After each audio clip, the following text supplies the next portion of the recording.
Africa Content TV.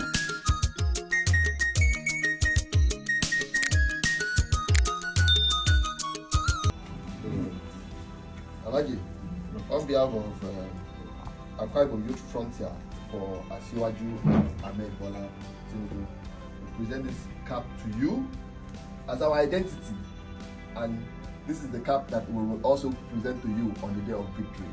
Inshallah.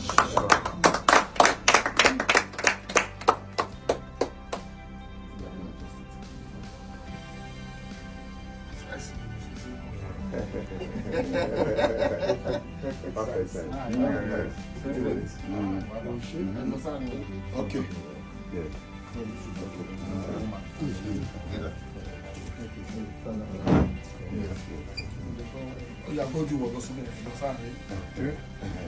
Let me set it on picture for you.